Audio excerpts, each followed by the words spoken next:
topics and opinions expressed in the following show are solely those of the hosts and their guests and not those of W4CY Radio, its employees, or affiliates. We make no recommendations or endorsements for radio show programs, services, or products mentioned on air or on our web. No liability, explicit or implied, shall be extended to W4CY Radio or its employees or affiliates. Any questions or comments should be directed to those show hosts. Thank you for choosing W4CY Radio.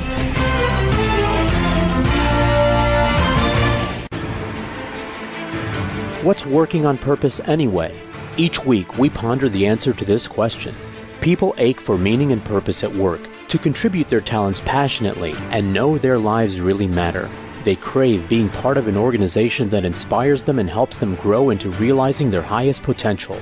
Business can be such a force for good in the world, elevating humanity. In our program, we provide guidance and inspiration to help usher in this world we all want, working on purpose. Now, here's your host, Dr. Alise Cortez.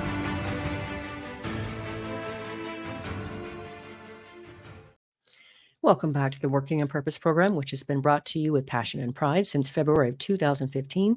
Thanks for tuning in again this week. Great to have you. I'm your host, Dr. Alise Cortez. If we've not met before and you don't know me, I'm an organizational psychologist and logotherapist, speaker, and author. My team and I at Gusto Now help companies to enliven and fortify their operations by articulating their purpose and building inspirational leaders and cultures activated by meaning and purpose to turn those companies from a flatline EKG to a vibrant destination workplace. There, people are intrinsically motivated to perform at their best, can grow into their fuller potential, and are committed to stay and dynamically deliver on the company's mission. You can learn more about us and how we can work together at gusto-now.com and my personal website, alisecortez.com.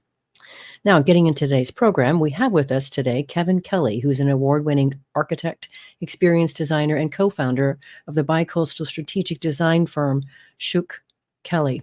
As a lifelong advocate of bringing people together in pro-social settings, Kevin's expertise is in studying how the environment of a place affects our behavior, perception, and decision-making. Since opening their firm's doors in 1992, he has worked with executive leadership teams from some of the world's most well-known brands such as Harley-Davidson, Whole Foods, Kraft, J.M. Schmucker, the Cleveland Orchestra, professional sports teams, universities, urban districts, and hundreds of local and regional businesses to stay relevant and profitable in our rapidly changing modern landscape. He's the author of Irreplaceable, How to Create Extraordinary Places That Bring People Together, which is what we're talking about today. He joins us today from Los Angeles. Kevin, a hearty welcome to Working on Purpose. Thank you so much. It's a pleasure to be here. It's wonderful to have you. I really terribly enjoyed devouring this beautiful book you brought into the world. It's just gorgeous. Thank you. As you're welcome. And as I was saying to you before we got on air, in the 9 years I've been hosting this program, you are the first and only architect I've had on. That's exciting. I think that's good. And it says a lot about how our profession is evolving. Indeed. And, as an organizational psychologist and just somebody who's quite passionate about helping people to step into their shine, as I like to say, I was delighted at the way that you tell us in your book about how you discovered your passion in your craft at such a really young age. And so let's open the conversation with you sharing just those early days of what you threw yourself into that later led you into becoming an architect. I'd never met an architect before. I didn't know one. But at age 6, I knew that's what I wanted to do. I do remember seeing a set of blueprints one time that my father had laid out on the dining room table. And if you've seen architectural drawings, they have all these little leader lines with notes written on the side. I didn't know what any of that meant or said, but it looked like the answer to universe to me.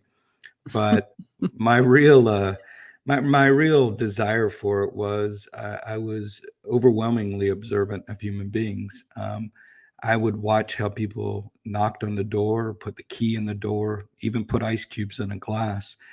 I didn't really love this ability to observe. It was kind of a neurosis, but I started figuring out how to turn it into propeller for my life and started moving forward. And the thing I was most interested in were environments where people seemed to get along. And when I saw people fighting or intense, I had certain things happening as a childhood and during my childhood that scared me. And I was probably only 60 pounds. And I was trying to figure out what I could do. I couldn't fight anyone, but I could go turn the lights down. I could put the right music on. I could move the furniture around. And I noticed it made a difference. And once I started doing it at home, I started doing my friends' houses at school, and then I needed a bigger playing field. So architecture became that kind of focus for me. Most architects aren't interested in behavior, though. I should say they're mostly interested in making objects, kind of visual and aesthetics, and I'm fixated on behavior, on how environment affects behavior. I think that's a stunning way to open, Kevin, and listeners and viewers. Whether first, if you're a parent or would like to be a parent, I really would like you to pay attention to this and just I really think there's such value in being able to go discover who your child is and then help them find a way to make that work in the world and just go looking with curiosity. I would have loved to have been your parent watching this, Kevin. And I know you. Yeah, go ahead. I know you have a young daughter of your own and that you're also delighting in, which is wonderful. And you were going to say something else? Well, I think for what it's worth, because I try to advise a lot of young people out there, and I find people far too often pursue what, quote, makes them happy. And I really believe you need to kind of focus on what makes you mad and what upsets you, what you're willing to stand up for. I exaggerate for effect, but I often say, what would you cut another person's ear off over? And it's a joke, but I read a story one time about Peter O'Toole wanting to fight everyone when he realized he wanted to be an actor and they didn't read their lines right. I get that. And for me, it's not politics. It's not education, although I love those topics. For me, it was odd things, the way a room was set up, the way a restaurant operated. And I would observe these behaviors in me, and you can physically feel it. The hair rise on the back of your neck when something upsets you. And so I started to lean into that and pursue that. And I tell my friends, I'm like, find out that territory. It's more of a broad, fuzzy territory at first, but just keep pursuing that about what you'd be willing to fight for, because you'll do that for free. And that's so much easier than having to do something that you've got to constantly motivate yourself to do. That's really interesting advice, Kevin. I quite align with that. We look at where does the world break your heart is another way that we look at it from the purpose vantage point. Beautiful. I like that. Yeah. The other thing that I wanted to echo to your opening of how you got into this is for leaders now, since we talked for parents, is I really want leaders to also encourage them to go looking for this on their teams. What's that weird, strange way that Sally does this thing with the way she plans her meetings? What's that way that Wayne always seems to want to go about problem solving? Go looking for that and then just see if there's a way to be able to unleash that. So it's amazing what happens when people feel seen and you give them a chance to be able to play as only they can play. So you've unleashed that for us already, Kevin, just in your share. So thank you. You're welcome. You're welcome. And then because I'm a part of what I've done in my life and in my career has been a meaning and work researcher, and so many people ache for meaning in their lives and their work. I thought the way that you describe what your work means to you just needed to be shared as well. What does your work mean to you? It's everything. I mean, I don't think we're all wired to be so fixated on environment. I think some people are fixated the way things sound or the way things feel, but I'm certainly wired to look at how buildings shape our behavior. And, I oftentimes hear people talk about saying they're in an environment, but I don't think we look at the environment being in us just as much as food is in us. And if you eat junk food or candy or bad food all the time, it'll affect your health and the quality of your life. And I believe the same with environments. And I am shocked at the number of people with money or cities with money that live in bad places that stunt their growth, hurt their businesses, and threaten their livelihoods. And I want it to stop, So this is part of the reason why I wrote the book. My profession hasn't necessarily solved the problem in that so much of their work is around kind of intellectualizing design on some, art abstract level. And then we have this kind of utilitarian approach, but there's a whole lot more room in between that to really make the quality of life and the quality of our environment a lot better for our kids, for our businesses, for our main streets, for our homes, and for our local stores. And we're going to talk more about, obviously, what that means, especially for the workplace, since the show is focused on that realm.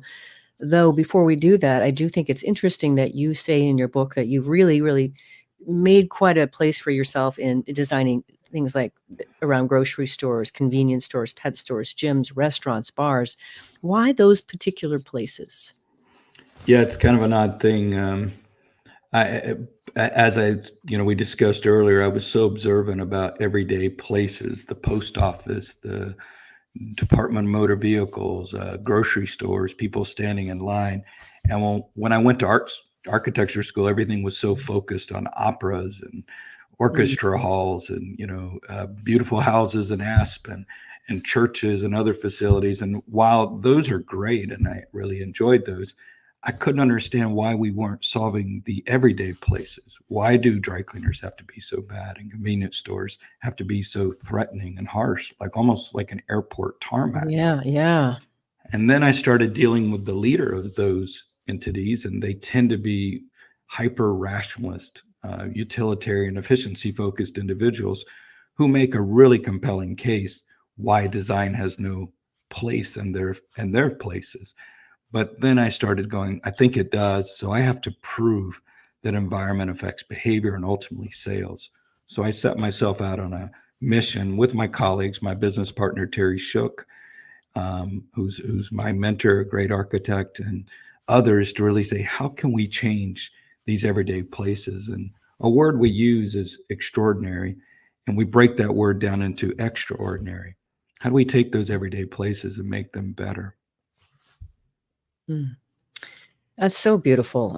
I, as someone who really does respond, well, we all do, as you know, but I'm maybe not nearly as aware of it as you are. But when I walk into a place that delights me, for example, there's a place here in Dallas called the Finch that's pretty new on Mockingbird at 75. And do you know it? I've heard about that. I was just in Dallas 2 weeks ago.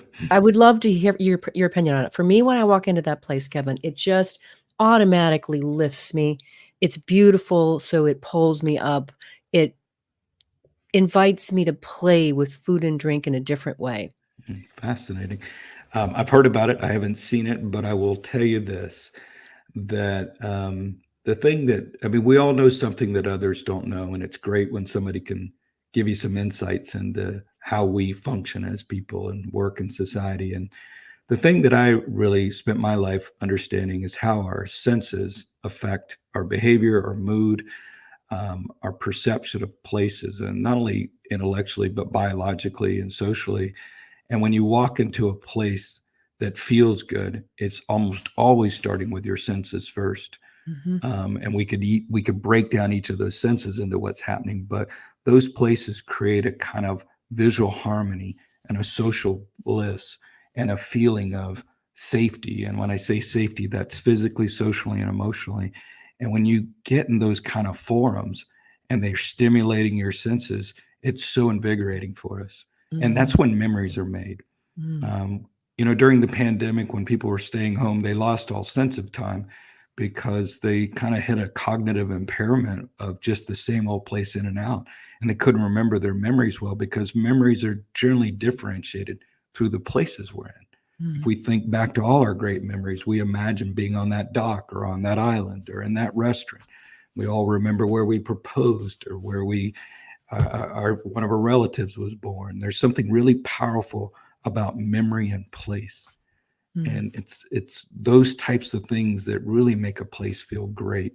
And so I'm always looking for those types of behaviors when I see people entering that social bliss and that social harmony. And if I could extend this idea a little further, as human beings, we like to get in sync with other people. That's what's so powerful about a movie. We generally walk around pretty defensive. We suppress our emotions because we always have to appear like we're in control. But when we go to a dark room theater with a bunch of strangers, we can cry, we can laugh, we can scream around them, because the movie does such a good job of breaking those barriers down and eliciting those really powerful emotions, which are therapeutic for us, right? Who would think crying is good? But it's very good. I would, I know. Yeah, you would. And so when you go to a place that feels good and you walk around and you stroll hand in hand and you see other people and you feel like it's okay to say hi or to talk to a stranger, that makes us feel really good. We're a cooperative species, and when we feel like everybody around us is cooperating and we're all together and we have a sense of belonging and synchronicity, it's very powerful. And it's really lacking in our current era. We spend up to 7-8 hours a day in front of a screen. That is having a significant impact on our ability to relate to others and to feel that social connection. Indeed, I completely agree. And that's why I thought there were so many things about your book that you wrote about that were wholly unanticipated, like this, all that we've been talking about so far, and more to come. On that note, let us take our first break. I'm your host, Dr. Alise Cortez. We've been on the air with Erwin Kelley. He's the author of Irreplaceable, How to Create Extraordinary Places That Bring People Together. We've been talking a bit about where his original ideas came from, why they're important to us as human beings, and really how we can live a more vibrant life when we pay attention to place and do something to actually steward it the way that we like. After the break, we're going to talk about this new multidisciplinary field that he and his team has created called convening. Stay with us. We'll be right back.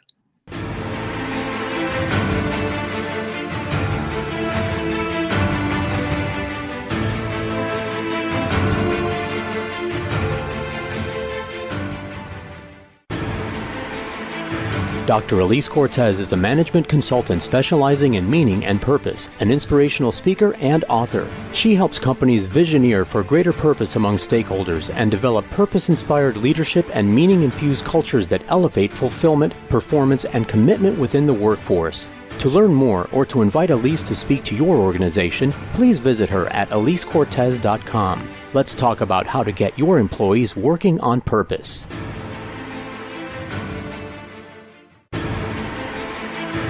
This is Working on Purpose with Dr. Alise Cortez. To reach our program today or to open a conversation with Alise, send an email to Alise, A-L-I-S-E, at alisecortez.com. Now, back to Working on Purpose.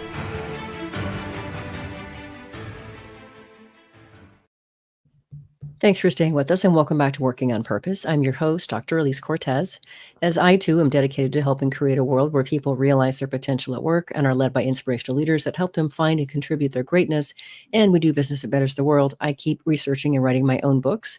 So the latest one came out in March of 2023.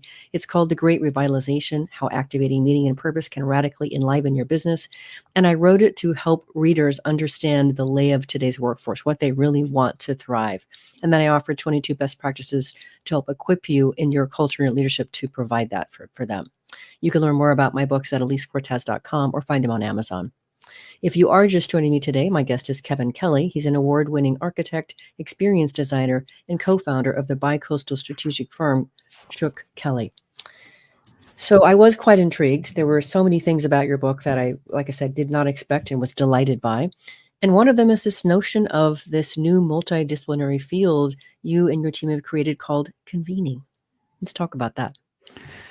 Yes, my business partner and I were, we're thinking a lot about language, and our team and I are extremely observant about the words people use, the jokes they tell. You were talking earlier about organizations and helping team members. Well, when we interview people, we are beyond focused on where they sit, if they cross their legs or not, what kind of drinks they put in their hand, their pens, their notepads. We're looking for cues and triggers. And it really helps us understand underneath each leader or each team member what they're feeling and what big ideas they have. Because we're so observant to language, we would listen to the way people would talk about places. They would use words like architecture, which tended to have a highbrow kind of sound to it, or they would talk about facilities, which tended to be very utilitarian. You would hear other words out there, but we started thinking about this idea of how it could be bigger and more meaningful than the kind of old habitual ways we talk about place. And so we started thinking about, well, are we just trying to attract people? We're like, no, we want more than that. Are we trying to gather them? We said, well, we like that, but we want to convene them around an idea, a big idea. Say in the Harley Davidson world, we want to convene them around freedom, rebellion, and kind of stick it to the man idea. We were looking at something powerful. And then we not only want that idea, we want this forum to have a kind of structure and experience that impacts you, that leaves an indelible imprint on you. Again, most of this is subconscious, and you know it when you feel it. But it's not something that you reflect on a lot other than a great memory of it. So convening really help our clients understand the greater power of their place. Mm.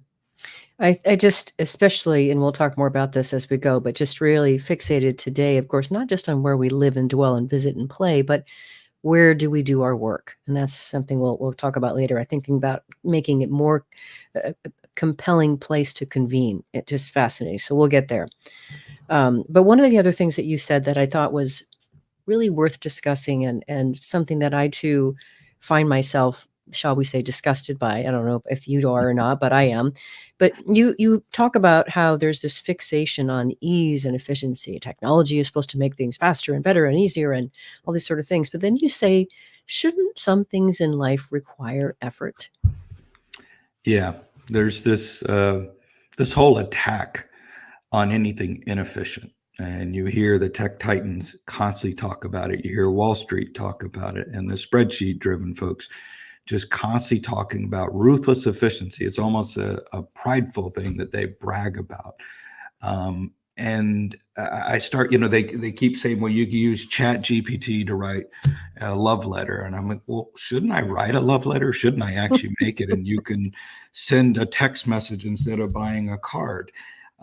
And I'm using those as exaggerative examples, but we have a tendency as humans to not want to do things, and we get resistant, and we get kind of heavy in our seats. We get heavy on the couch, and we don't want to go out.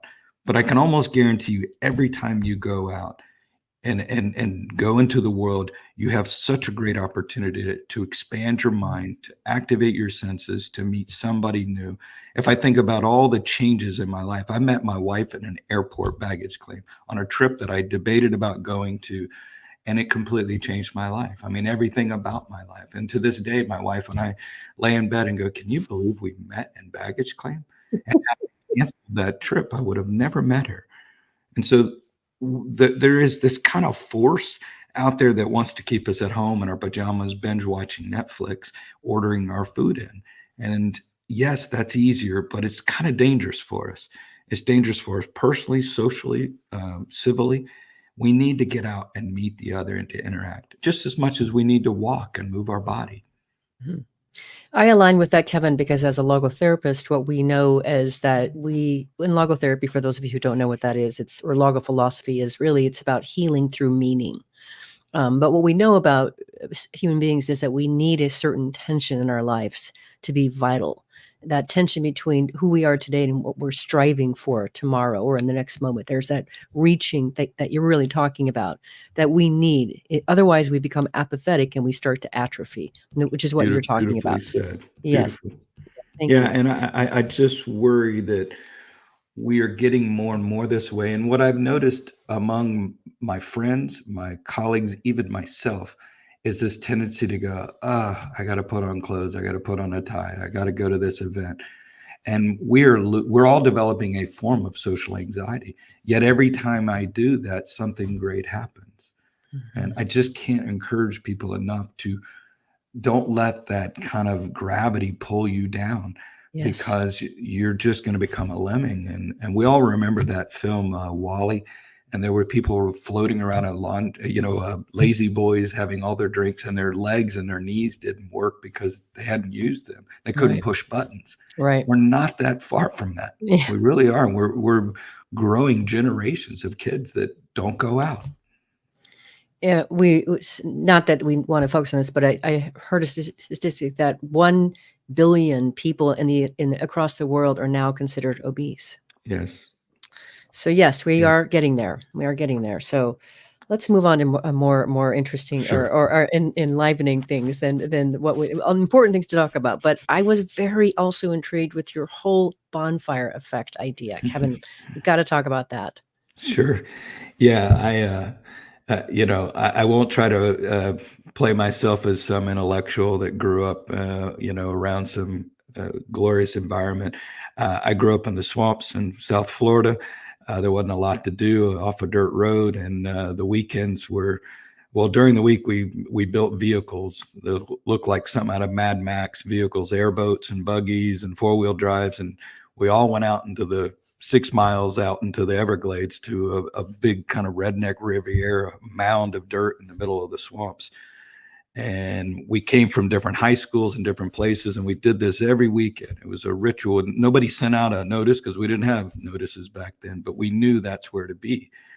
And we also knew how to organize ourselves to build a bonfire. A bunch of strangers put a whole bonfire together, and then they would, the bonfire master would set the thing ablaze and get just the perfect glow, with not too big and not too small, and it would create this kind of magical enchantment where everybody got along. And Carl Jung called this participation mystique.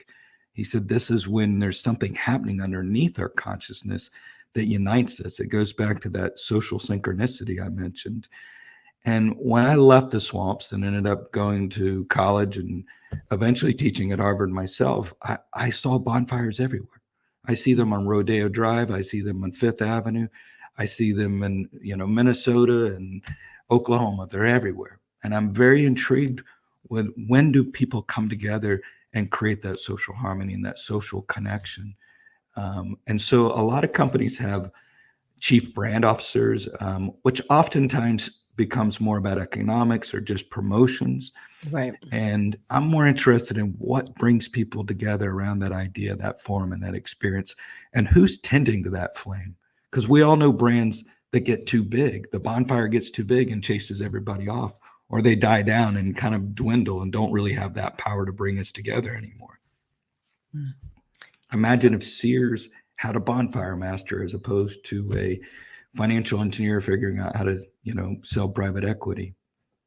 I think it would be a wildly different store if they had a bonfire. What'd you call it? Bonfire what? Bonfire master. So I advocate to my clients that they create a chief bonfire master, and that they create a regular functioning group of people who tend to the flame of their place to protect its livelihood, its vitality, its strength, its magic glow. And we measure that. We measure it through attendance and engagement, experimentation, and socialization.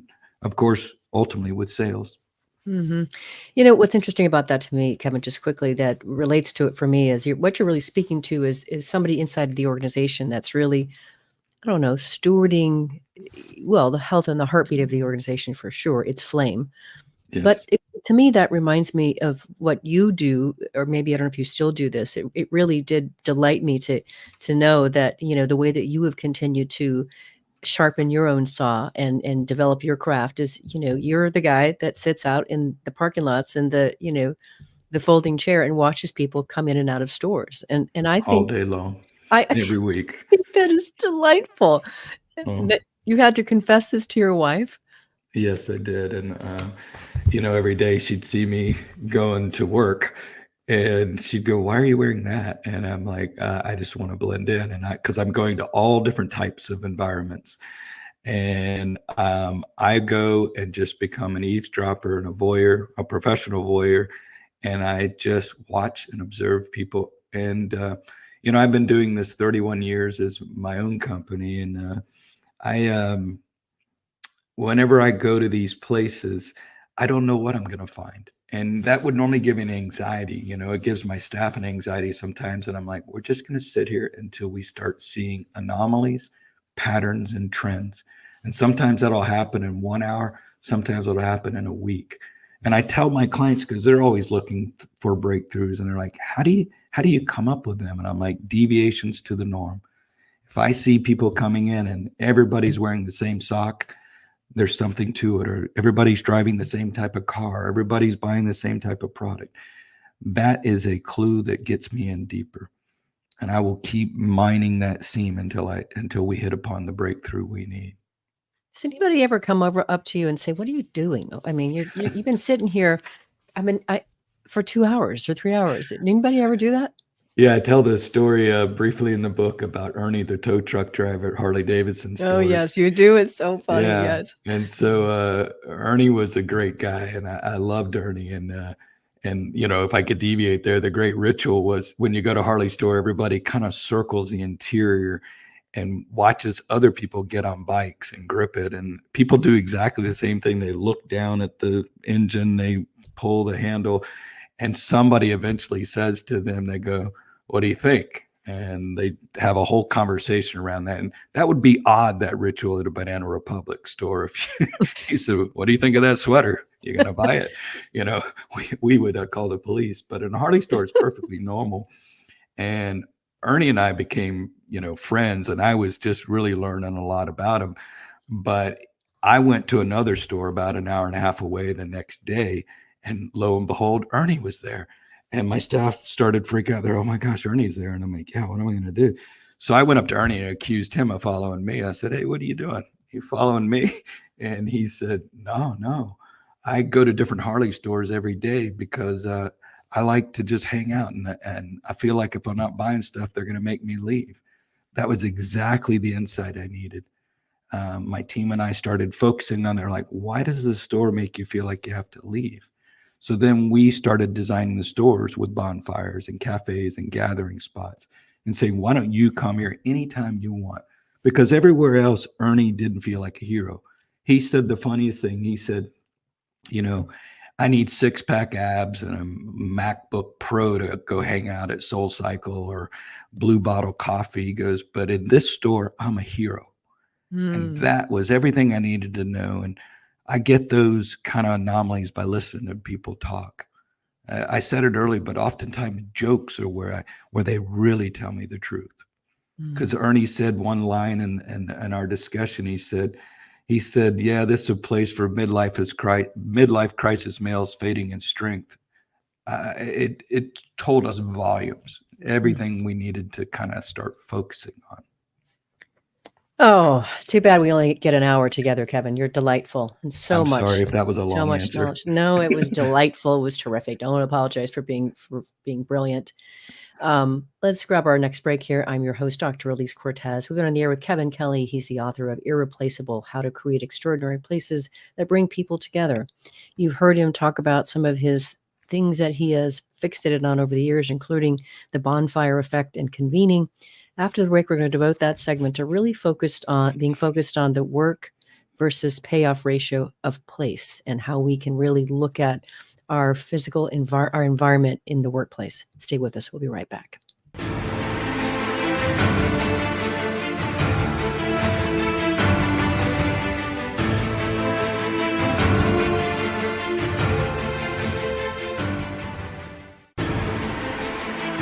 Dr. Alise Cortez is a management consultant specializing in meaning and purpose, an inspirational speaker and author. She helps companies visioneer for greater purpose among stakeholders and develop purpose-inspired leadership and meaning-infused cultures that elevate fulfillment, performance, and commitment within the workforce. To learn more or to invite Alise to speak to your organization, please visit her at alisecortez.com. Let's talk about how to get your employees working on purpose.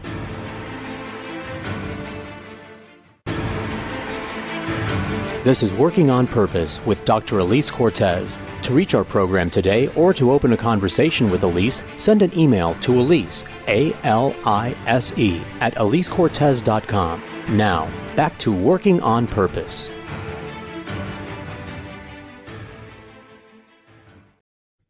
Thanks for staying with us and welcome back to Working on Purpose. I'm your host, Dr. Alise Cortez. As I mentioned in the last break that my latest book came out in March of 2023, The Great Revitalization, what I did for you is I created a 3-page organizational assessment for best practices to help you gauge the extent to which your current operations are meeting the desired standards of today's workforce. You can find it at gusto-now.com. If you are now just joining us, my guest is Kevin Kelley. He's an award-winning architect, experience designer, and co-founder of the bi-coastal strategic design firm Shook Kelley. So this whole idea here, I've been very, very, very intrigued that part of what I wrote about it in The Great Revitalization is how vastly things have changed since the pandemic and such, and how people have elevated their consciousness to recognize what more they really want from life, and the work revolution. You use the word revolution in your book that's occurred. So let's talk about this notion of what you call the work versus payoff ratio of place. Yes.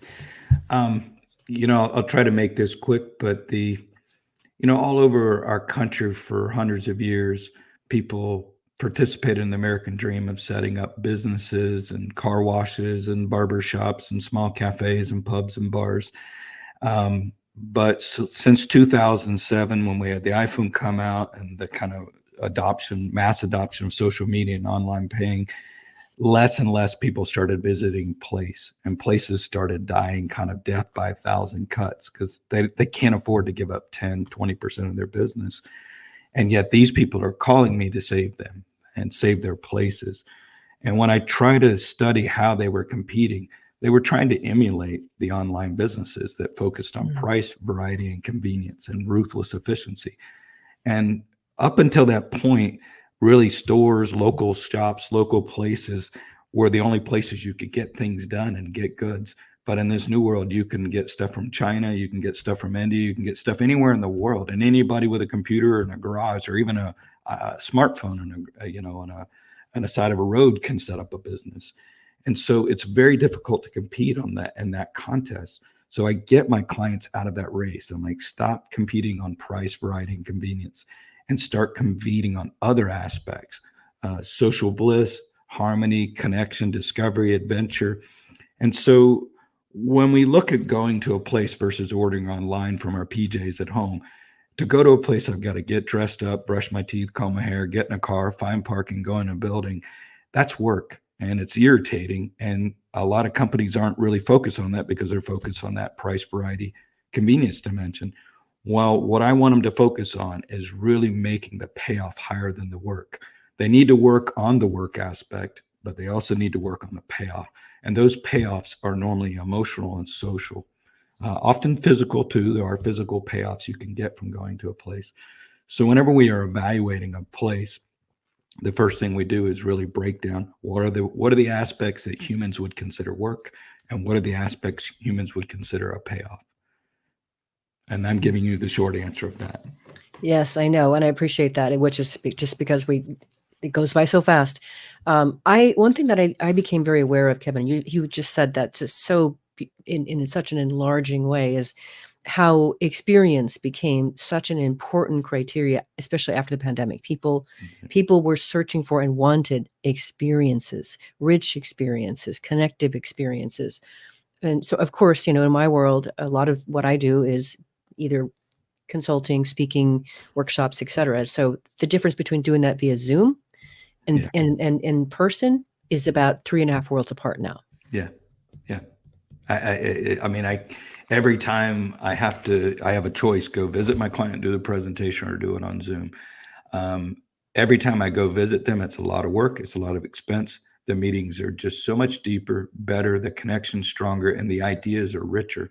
Whenever we do it on Zoom, it is a lot more efficient, and we just don't hit that level. Now, I'm not suggesting we get rid of that because it is a useful tool, but we need to save room in our lives for those connections. We need to at least do some of that in our life. I completely agree with that. Yes. And even just, I want to recognize something, Kevin, about you. Even just the quality of your voice has got such a rich sort of, it's a velvety voice. Thank you. I hate my voice, but that makes me happy to hear that I can't listen to myself talk. Have you heard that before? That it's velvety, it's textured. Yes, my wife and one of my friends, advisors, tells me that, but I really appreciate that. I feel like I sounds like a guy with pebbles and whiskey in his mouth. Well, it works. It works for me, and that's my favorite. That's my favorite sense, Kevin. So let's just go with it. Very powerful. Speaking of sense, I did want to go a little bit deeper. You have a whole chapter on making sense of place. And I know you've already talked a bit about the importance of our sensory experience, our sensory action with places that we go. But what else would you like to help us understand about this notion of making sense of place? Yeah, There's a famous joke that older fish ask the younger fish, how's the water? And the younger fish says, what's water? Right. Kind of have that sense about our lives. We're not really aware that we're in an environment. And as I said earlier, that environment's in us. And so when we get up in the morning and we walk to our office or to the coffee shop, we don't actually have a walking plan. Our brain automatically makes those decisions. We also don't tell our eyes where to go. Our involuntary eyes go where they want to go, and our involuntary sound mechanisms listen to what they want to listen to. Now, those aren't random things. Your brain and your body have been hardwired to pay attention to the things that will enhance its life and be aware of those things that could act as impediments or threats to your life. Well, those same skills are brought into restaurants, grocery stores, shopping malls, even the office. And so if you become knowledgeable in how the senses work and how we comprehend our world, you'll have a much greater understanding of how humans behave and understanding what they do. Even our language, we constantly talk about people in terms of being slick or rough on the edges or hard-headed. These are physical qualities that we put into our language, and our language is based on those metaphors. So it's really important that we study the senses, but the senses are not studied in business school nor in design school. And none of the retailers or restaurants are learning about the senses. So therefore, you walk in a bathroom and it looks horrible, and then you think the food is bad or it smells bad. Mhm. And I can't tell you the number of clients that have terrible bathrooms. They're like, what's the big deal? And I'm like, get the bathroom right, and then you'll sell more seafood. And then they have a hard time believing that. But I'm like, it is the number one criteria people base your cleanliness on and the health of your place. So our senses are just so powerful and hardwired, and they've been that way since we evolved as a species. Mm. Speaking of the whole toilet issue, Kevin, I read a stat someplace that one of the big reasons that people don't want to come to work in the office, Yes. the bathroom Yeah. experience. Yeah. Yeah. This gets back to our weakening socialization skills. We're getting really conscientious about everything. And imagine Instagram on top of this, heightening up this need to be perfect, right? And not really showing the unsavory parts of our lives, or what now is being deemed as unsavory and used to just be normal. But these are things that I think we have to work in getting over, right? We have to work at getting used to those things and cooperating and being around each other. And it's never as bad as we think it is. Right. But yes, you're right. People, the bathroom is a very intimate issue, and it's a very personal issue. And it's one of the things that companies need to get right. Yep. Yeah, agreed. Well, I want to go there next. Had a couple questions here, but one thing that you talk about that's really been interesting to me is, the reinventing office building in today's changed world of work. I mean, I have been as somebody who helps organizations to shape and their culture. So much of what I was doing was helping people recognize, why do people actually have to be in the office Yeah. each day? Why, when they are asking not to be, the Yeah. resistance to that was so interesting. But you really have quite a really compelling chapter or more, where you're talking about just this notion of that. You say that you say many standard forms and shapes, such as the mall, grocery store, and convenience store concepts discussed in this book, are long overdue for reinvention.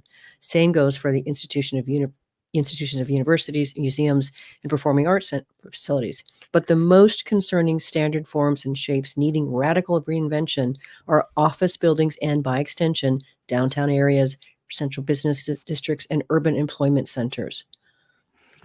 Yeah, there's so much to unpack in that, and I will try not to hit all of it, but let's start with form and shape. Because our brain is operating off a very low wattage, about a 60-watt light bulb of power from calories that we take in, we try to digest the world as best we can, but we can't scan everything. And so we look for the most important aspects, again, that relate to our enhancement and impediments to life. And so we do something called predictive coding. And when we recognize what something is, we don't spend any time on it, which is okay on one level, but it's not great if you're a department store or a mall or another place trying to break out of an old stereotype. Malls certainly are trying to break out of those stereotypes. And I'll meet mall developers that say, well, we've banished the word, we never say mall, But I'm like, but your building still looks like a mall. It's still the form and shape of a mall. And that's how humans relate to buildings. So until you change that form and shape to something different, you won't get the reaction you want. The office building and the downtowns are one of the most concerning features I see in our current economy, because the attendance is terribly low, and it doesn't appear to be changing, even with mandating that employees have to come to work. And so the value proposition was set up under an old paradigm where we had to be close. And really, if you think about the word proximity was how you moved up in the world. You had to be close to the movers and shakers, close to the factories, close to the courthouse, all of those things that really helped. Well, now we don't have to do that. We can be on a laptop in Tahiti. And so we need to change what are the values of proximity in different senses. Now, young people, young professionals, the creative talent, oftentimes are single and looking to connect with others.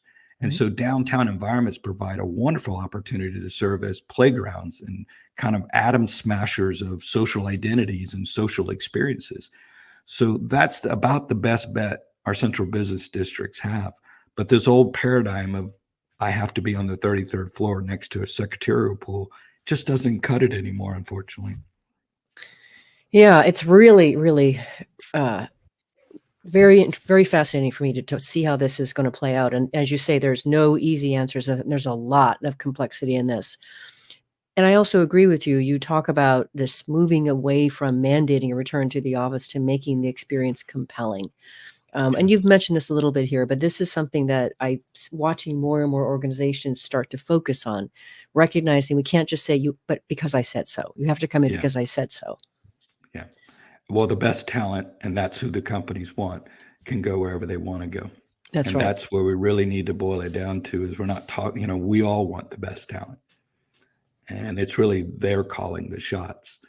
And so what I do find is if you appeal to different drivers in them, different sides of them, you can get them interested. And we do want to have experiences. We want to play. We want to bond. We want to, have pep rallies, kind of really a fort mentality, and a bonding mentality. So for our own offices, we've turned them much more into forts, where people can come and get away from work and home, and actually come and connect.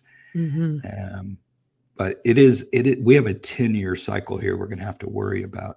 And it's not just downtown environments, because we all will inherit these problems. Yeah, some really big, hairy problems, like you talk about in your book. Some of the revenues from the local tax base can be lowered. Undesirable activities, including crime, vagrancy, loitering, and graffiti, will increase. It is a massive problem. It really is. And so then I look at, again, I'm thrown to is, well, what can we do about that? And I liked what you wrote about in terms of potential repurposing of central business districts. Yeah. The secret to any type of urban district or downtown environment is to have a built-in base of people. And the built-in base can become residents, it can become universities, it can become laboratories, it can become any number of things, but the key is you have to have a built-in base. And the history of cities, what I find interesting is that they were much more service oriented, in that we had local shops that served our needs and local things that we really, really valued in living in those places. And then we somehow turned cities into these giant kind of rich places that are over the top theme penthouse places. And therefore they stop becoming functional and local. And I think we have to get back to that, even service retail as opposed to theme park retail. But service retail with residents, with universities nearby, can do a lot for a city, because then you build in a quality of life with a built-in base of people that then start to kind of civilize the place and really kind of keep it up. Keep it from falling into apathy. Apathy is the word I worry about the most. Yes, me Because too. once a place becomes apathetic, it is very hard to turn it around. Not impossible, but it's very difficult. Agreed. And on that note, we have to close. We're coming to the close. So I want to say thank you, Kevin, for writing this beautiful book, sharing it with the world, for coming out of the program and sharing with my listeners and viewers across the globe. You are a gift. Well, Dr. Alise, thank you so much. I am so impressed with what you do, your books, your language. I think I'd like to interview you because you have so much knowledge that would help me. So thank you for having me. I would be delighted. We'll talk further, of course. Listeners and viewers, you're going to want to learn more about Kevin Kelley, the work he and his team do at Shook Kelley, and look further into his book. So you've got a couple places to go. Their professional site is Shook Kelley. Let me spell that for you. SHOOKKELLEY.com. And then his personal site is KevinIrvinKelley.com. So Kevin, Kevin, Irvin, Ervin, Kelley, Kelley, KevinIrvinKelley.com. That's the site for the book. Site for the book. Okay. Last week, if you missed the live show, you can always catch it via recorded podcast. We were on the air with Dr. Andre Martin, a fellow organizational psychologist, talking about his book, Wrong Fit, Right Fit, How the Way We Work Matters More Than Ever. He gave us some tremendous insights into how individual talent can seek and find work environments that best suit them, and how companies can showcase their actual day-to-day experiences rather than their aspirational one to encourage a better fit right from the start. Next week, we'll be on the air with Todd Davis. He's a senior consultant and thought leader at Franklin Covey, talking about how to navigate difficult conversations. Not that any of us have those. See you there. And remember, work is one of the best adventures and means of realizing our potential and making the impact we crave. So let's work on purpose. We hope you've enjoyed this week's program. Be sure to tune into Working on Purpose, featuring your host, Dr. Alise Cortez, each week on W4CY. Together, we'll create a world where business operates conscientiously, leadership inspires impassioned performance, and employees are fulfilled in work that provides the meaning and purpose they crave. See you there. Let's work on purpose.